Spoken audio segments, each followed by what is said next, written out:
Okay, welcome back, guys. Okay, so Dresdonaut probe.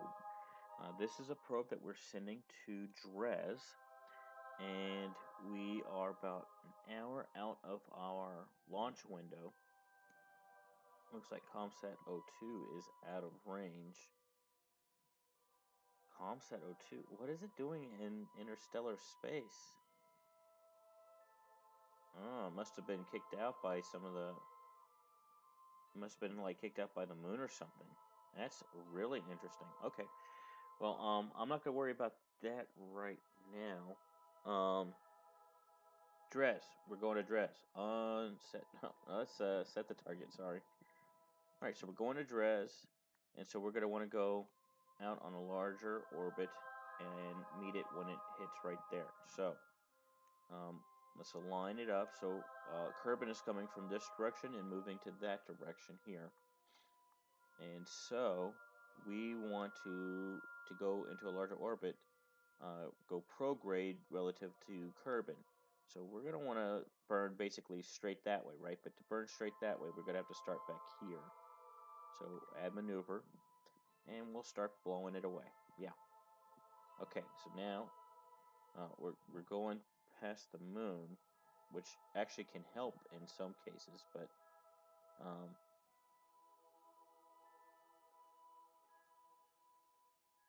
one of the things that hurts is you can only see 3 spheres of influence at any given time. 1, 2, 3. And so you can't see outside of the Kerbal escape right there. And that is kind of a pain in the butt. One thing to always be aware of when you're doing these burns out of for interplanetary burns is you notice it's got me burning a little bit below the horizon here. Well, if I'm in too low of an orbit or I have too long of a burn because my delta V is really low, like with an ion engine, then that can cause problems because I'll actually go into the atmosphere, and that will really kink up your burn. So you either put more thrust to weight ratio, or you hold on, either more thrust to weight ratio, or you go in a higher orbit. One of the two to fix your problem, or a combination of both, obviously. So we're about to have to stage here with this main stage, which is really just designed to get us into orbit anyway. So that's fine.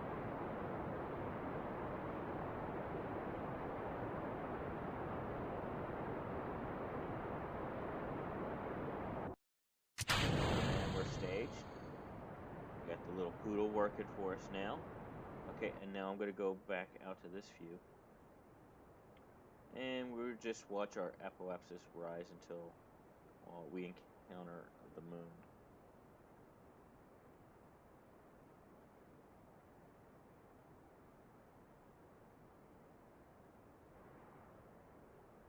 Yeah, I'm wondering why that ComSat 02 is no longer in orbit around Kerbal. What happened with that? Well, there's ComSat 02. So, what's with this ComSat 02? I have 2 ComSat 02s. Interesting. Interesting indeed. Don't know what happened with that. Don't know what happened with that at all. It's quite interesting, though. So you can see we've already burned past our maneuver node, let alone the quote-unquote half burn. But we still got a minute to go, which tells you we didn't burn exactly half, at exactly halfway. I don't know. I'm just following the Kerbal Engineer redo. So I'm not sure if it's an inaccuracy in the program, or if I didn't do something right, or it's exactly right and it just didn't go the way I expect it should have gone. But that's okay, because we are about to hit orbit with the moon. Or, I'm sorry, the sphere of influence, not orbit. But we're gonna push this out more and more and more. I've got to correct my attitude a little bit here. And we have our capture. That's a first capture with the moon. It's just getting bigger and bigger. Just slingshot us out there.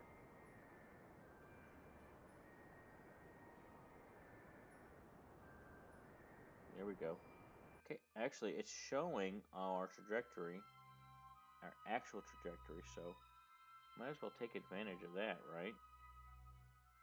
So we wanted to be with Dress. So I'm no longer paying attention to this. Oh, it went away. Oh man. I had it, and now it's gone. That's unfortunate. I had it and it went away as soon as I clicked off the thing. Wonder why. Well, in any case, I think we needed to burn more. How much more? I don't really know. Who knows? I don't.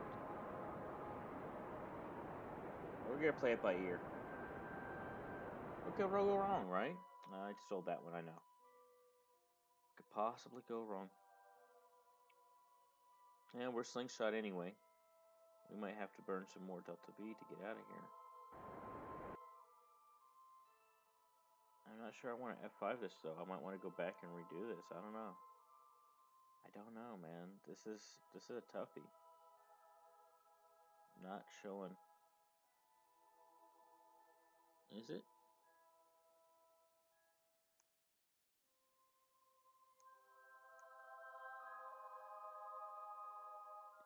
Yeah, it's not showing my orbit run.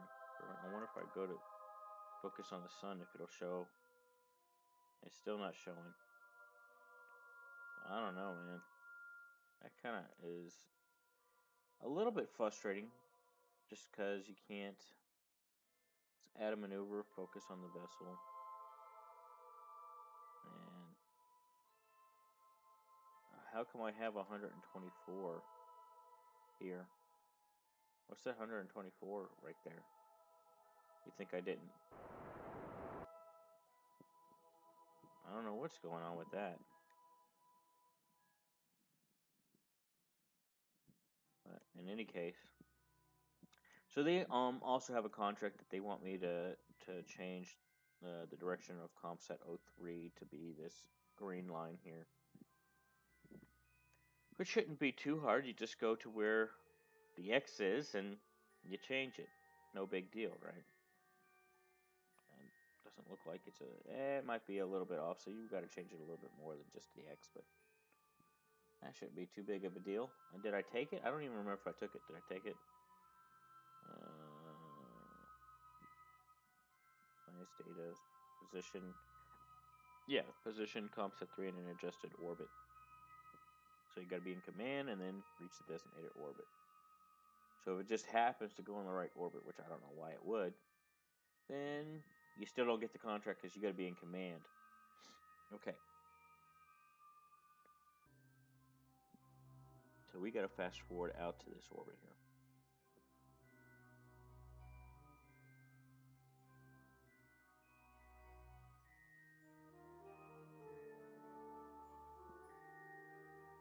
All right. So now we're just going right by the moon, zipping right by it. But at least we can see this purple thing here now. So I think I need to go prograde some more. I'm going to just hit prograde and burn prograde some more.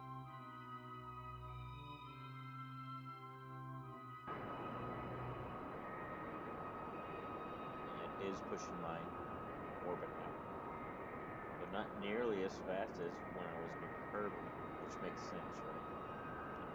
This is not the efficient way to do it, which is why I didn't want to F5 back there, because I was worried that this just was not going to work out the way I wanted it to.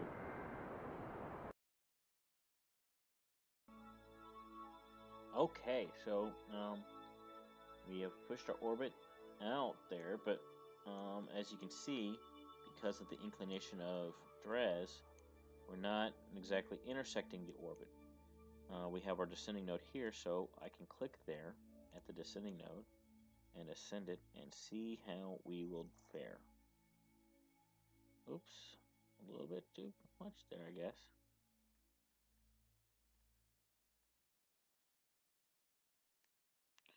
And you can see we get these closest approaches. And try and determine what the best way to do this is. So we can slow it down. And that seems to be doing something for you. There we go, we got a capture. You get F5 that.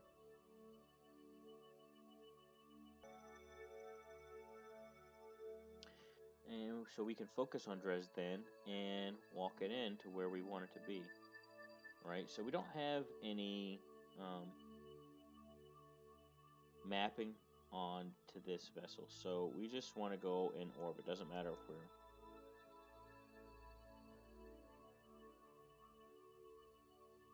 okay, there we go. Yeah, it doesn't matter if we are in a polar orbit or not. We just need to be in orbit.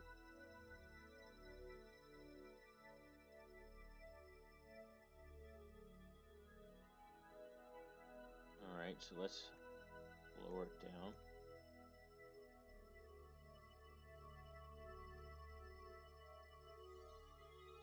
And that's getting nice and close. Okay, so let's lower it down some more.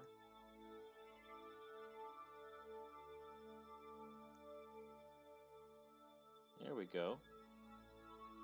F5. Alright, that's another 467.7 meters per second burn. But it's going to be a long ways away, right? Because it's way out here. And so we are going to go ahead and set our alarm for that. Half burn, pause, we'll say 40 minutes before. And add the alarm. And so, yeah, that's 253 days. That's a long ways away. And then that's probably only quote unquote halfway there as far as time goes, or a little bit closer to halfway than you would realize, just because even though this is longer in distance than that, you're going to be going a lot slower at these altitudes than you were at these altitudes. Right? That's just the way an elliptical orbit works. So, but in 11 days here, you got Mohoron 02. And I just got Mohoon here. I forgot, I mistyped and I didn't put the R, so it's just Mohoon 02. So apparently Mohoron 02 is Mohoon 02. Proving the original intent is not too far off base, if you get my drift.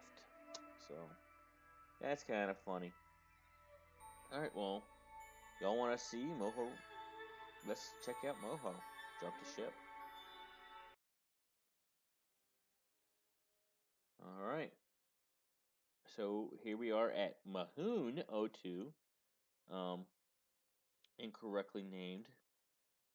Supposed to be Mohoron, but apparently the Kerbals forgot the R, or it was missing from the box of the kit of parts that they ordered. So they just said, Mohoon, that's close enough to Mohoron, right?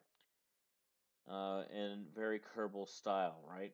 So here we are. We are out here 11 days out from our encounter with Moho. I'm going to just add a maneuver so I can focus on Moho. And see, yeah, we're going to get pretty close to it too, which is nice. So, I'm going to keep this map, I think. Go ahead and get rid of that. We will get rid of that because we know we're already there. And F5, and then let's go into this view here. Try and find it. There's Duna, there's Kerbin. The little pale blue dot. There's Jewel. There's Eve. Sarnis. And there's Moho right there. All right. Very clearly, we are no longer on the equatorial plane. I mean, look how skewed it off is from the plane. So, okay, so there's Moho there. And go to F5. And just fast forward till we get into the sphere of influence there. Whoa, there it is. Can we make it into the sphere yet? We sure, well, not quite. No, not quite. It just came up on us real quick. And I think we just blew right by it. Sure did. Okay. Function F9. And that's why you A, F5, and B, you don't get too raunchy with the I'm sorry, I'm trying to talk and think at the same time, and that's always dangerous with an idiot like me. Yeah, you just don't want to go too quick with your time warp. That's what I'm trying to say. You don't want to get too touchy and feely with your time warp because it can tend to bite you in the butt. All right. So we are in the sphere of influence of Moho now. I'm going to go ahead and move this thing a little bit to retrograde anticipation of our burn here. Go ahead and get some science going. Oh, I want to. We're going to go ahead and start the scan, even though we're not going to get anything right now. We'll go ahead and start getting some telemetry data just to test the equipment out. Do the sound experiment. That gives us some 88 science. That's really nice. And over here we have the pressure data, and the instrument reads 0 as if it were in a vacuum. Fancy that. The signal strength is 42%, delay is 0.91 seconds, and we get 6.8 science for that. And then finally, last but not least, let's log the temperature. And yeah, it's 27. So that's some good, decent science as well. I do believe that's all the science we brought along with us. I didn't bring any mystery goo containers, so there's that. But we're going to land on this sucker, so that's the counterpoint to bringing that stuff. So the next thing we want to do is begin to plan our maneuver to capture around Moho, our Moho capture burn. And so I'm going to go ahead and focus on Moho. That'll make this easier, I think. We're just going to burn retrograde forever. We're going to burn up most of our delta V on just this one maneuver. And I'm going to wait till I just have just enough to capture it, right?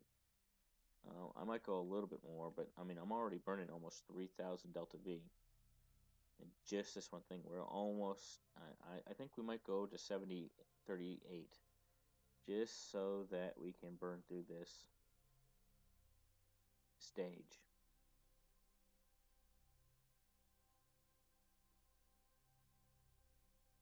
And we're actually not going to need to do it that much.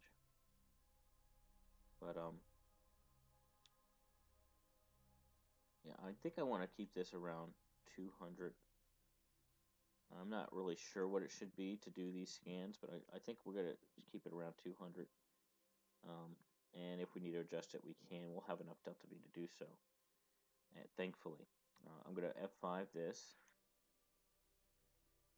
and go back to Mohoron.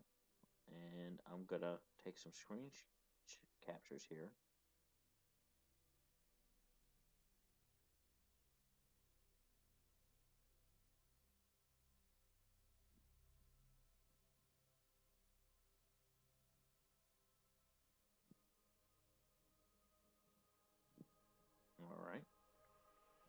And so then next we need to just get to our next maneuver. So we will slowly but surely walk our way in.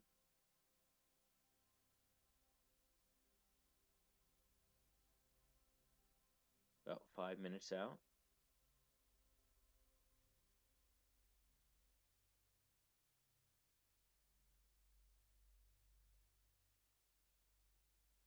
$30 or 20 seconds actually. There we go. And it's pretty much just retrograde, right? Not quite. Just because it's going to take so long compared to the sphere of influence of or the gravity of this object. It's going to be almost a 4-minute burn. We have begun our burn. I wonder if I want to stick it onto the retrograde marker, but I kind of don't want to do that because it tends to flick back and forth, and I waste actually delta V doing it that way.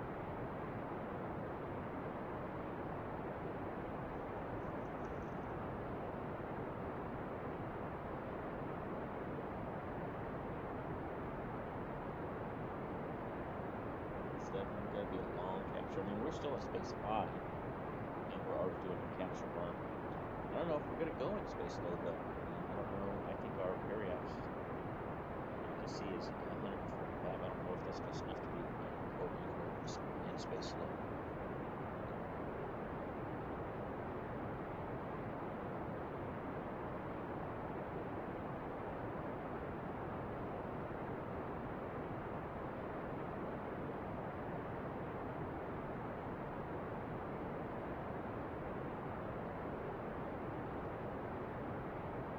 That was a good shot, so I'll take it.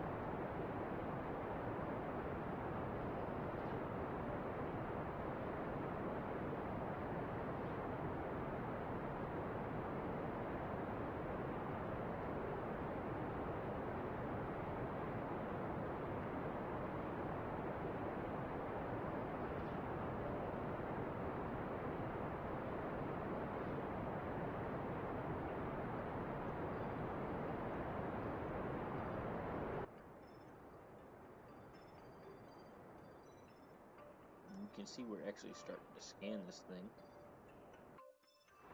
Let's take a look. Suboptimal. We're too low.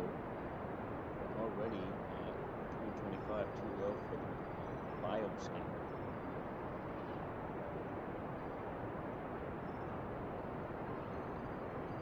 And we are at ideal for the radar scanner.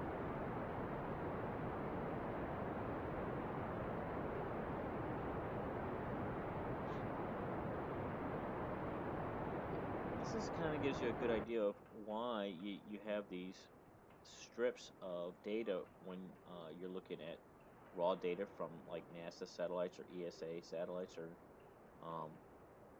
probes or whatever. And I say satellites, when they're doing flybys, they only get so much. And like, for instance, we only have really good data, really high resolution data from one side of Pluto because we flew by it. And Pluto was rotating while we flew by, but it didn't rotate a full rotation. So we did see the backside of it, and we do have some pictures of it, but it's not as high resolution because we were further away, basically. It's bottom line, we were further away. And so, like, I'm not getting any data from this side of Moho right now. And so this side of Moho, if we were not doing the capture burn and we were just flying by, would not be as high resolution as we would have had to take pictures of it when we were further away. Now that's not quite, I'm also going into a polar orbit instead of going near the side of it like they did with Pluto, but the point still can be taken. That you can kind of see with this cone of, or triangle of scan, that that's what they're scanning right there. And you can also see why it's going across here, but right here it's just going across the round body, and it's just being flattened out, and which is why it's different here.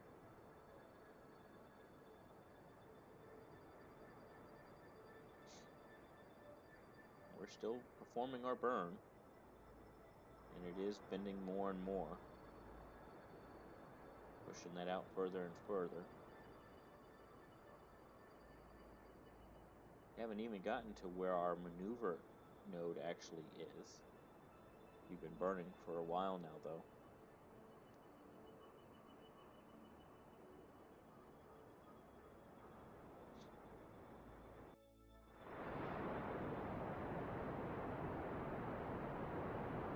See, we've almost used all of this fuel. Is this turned up? No, it's not. It's just this is being used before that. Which looks kind of neat, doesn't it? It changes your perspective. Gives it a visual of how you use your fuel.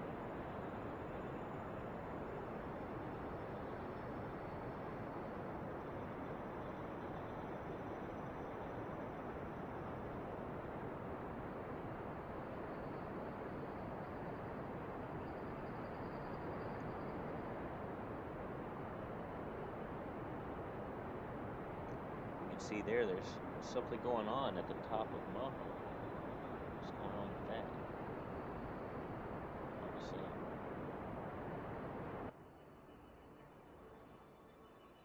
Those in the know, y'all know what I'm talking about. But for those that don't, there's something going on with the top of Moho there.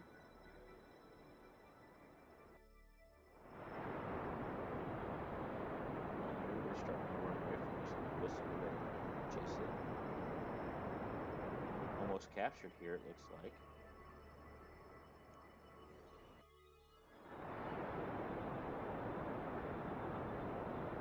10 seconds left. We are in orbit of Moho now, officially.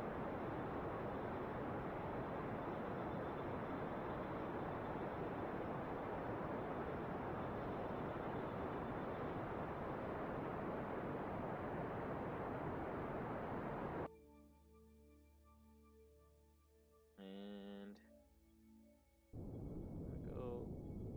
I'm just gonna burn retrograde. I don't need to chase that. I'm not sure why it's like that. I guess because it was such a long burn, just never was going to do. But I just want to get this right below 200. What my original target was, so that's what I'm going to do. Alright. There we go.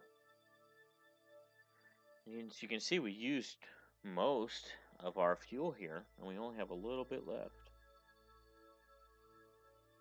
And it's all in these bags.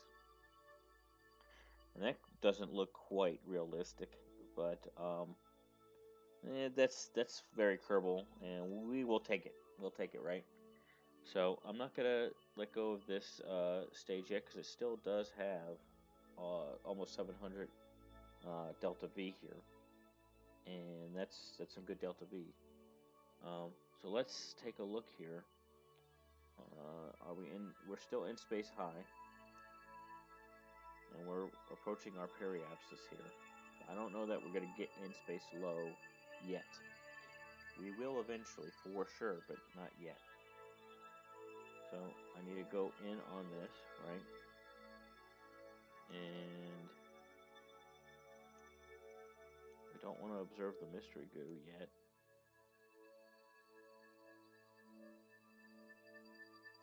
Let's do our sound experiment again, see what we get. It says, we are no longer to track anything on the new particle in space high over Moho's North Pole. And we get 88 science for that. We'll take it. That is a biome specific instrument there. Log pressure data. It's space high over Moho. We've already gotten that data. Okay, so not going to worry about that. We just need to worry about these two things right here. So stop multispectral scan, suboptimal still, and that makes sense because we're only lower than last time we saw it. But this is still ideal. So I'm going to let this go for a little bit.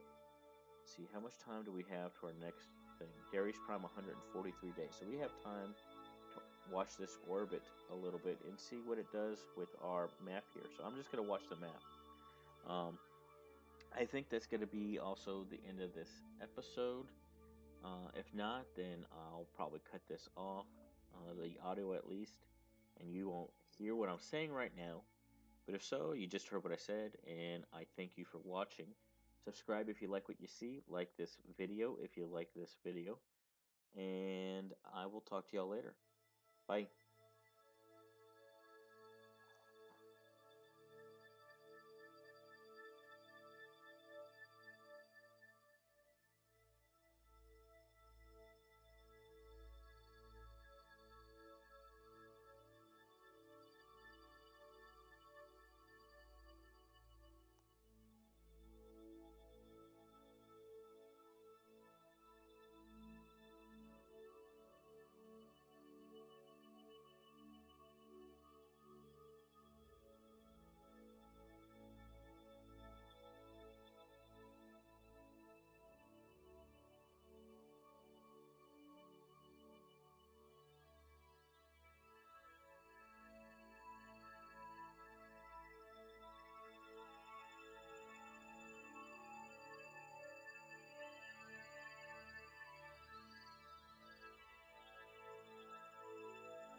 Alright, so this is me, and I am looking at this, kind of just barely moving over, so that means we need to change, like, Moho has a really slow rotation, first of all.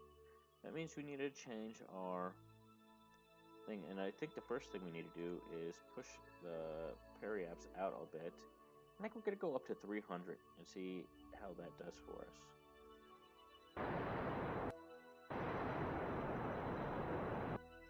Yeah, 313. Okay, so we'll go out to 313, see how that does for us.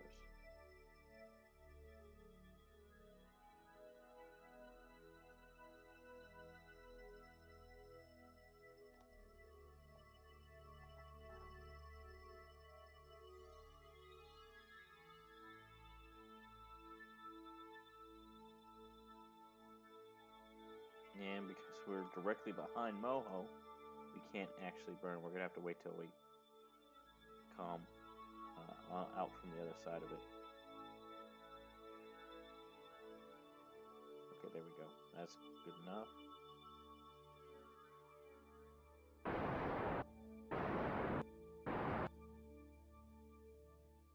All right. Let's see how that does.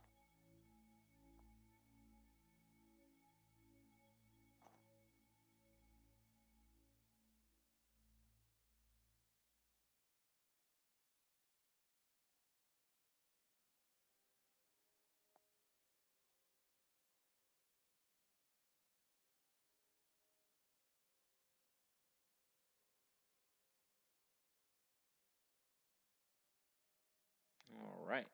Let's see what we have for biome data.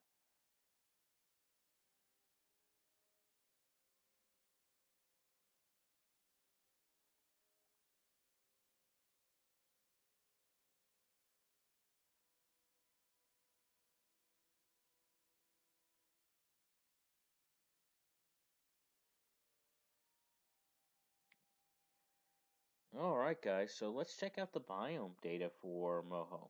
Okay, so we have the northern sinkhole. Interesting. Northern sinkhole ridge. We have the North Pole. What is that? I guess that's the actual North Pole right there. Midlands, minor craters, highlands, midlands again, highlands, minor craters again, central lowlands, midlands, highlands, minor craters, western lowlands, southwestern lowlands, South Pole, and highlands here. Okay, looks like that's about it, which is a lot. But the reason we want to know all this is because now we're going to land this sucker, Mohoron 02. And I think I want to try and land it over here since we're going in a polar orbit as it is, right? Yeah, we'll do that definitely in the next episode, however. So that's it for this episode. As always, thank you so much for watching. If you like what you see, subscribe, like this video, and I will talk to y'all later. Bye.